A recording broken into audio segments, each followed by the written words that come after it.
தமிழ் சினிமாவில் புரட்சியை ஏற்படுத்திய இவர் சாதி மதத்தையும் சாட தயங்கினது இல்லைங்க. வேதம் புதிது, அலைகள் ஓய்வதில்லை, முதல் மரியாதை, கிழக்கு சீமையிலே, கருத்தம்மா, பசும்பொன் என சாதி மத சடங்குகளை சாடியிருக்காரு.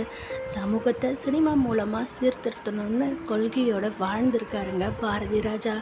கிராமத்து வாழ்வியல், மண் வாசனை, யதார்த்தமான நிகழ்வு, சமூக முற்போக்கு என ஆத்தா நான் பாஸ் ஆயிட்டேன்ல இருந்து என் தம்பியை நான் அடிப்பேன், எவனும் கேட்கக்கூடாது, எனக்கு உரிமை இருக்குது என உணர்வுகளை தட்டி எழுப்புகிற வசனம் இவருக்கு நிகர் இவரேன்னு சொல்ல வைக்குதுங்க.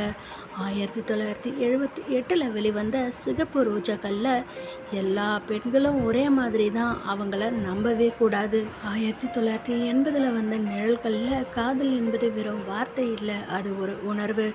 1981 வந்த அலைகள் ஓய்வதில்லை, மதம் வேற ஜாதி வேறன்னு இல்லை, எங்களை பிரிக்கிறீங்க இந்த நிமிஷத்தில் இருந்து நான் எந்த மதமும் இல்லை, நீயும் எந்த மதமும் இல்லை. 1984 வந்த புதுமை பெண்ணில் அடிமைத்தனம் பெண்களோட அழகு இல்லை, தட்டி கேட்குற துணிவு தான் அவளோட உண்மையான பலம்.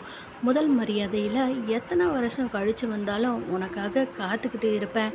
1986 வந்த கடலோர கவிதைகளில் என் உசுறு இந்த உடம்புல இல்லை, உங்ககிட்ட இருக்கு டீச்சரம்மா. 1993 வந்த கிழக்கு சிம்மையில என் தங்கச்சி கண்ணில் ஒரு துளி கண்ணீர் வந்தால் இந்த மாயாண்டி ஊரையே சுடுகாட்டாக்கிடுவான். 1999 வந்த தாஜ்மஹாலில் கோடி பேர் காதலிக்கலாம், ஆனால் என்ன மாதிரி ஒருத்த மட்டும்தான் காதலிக்க முடியும்.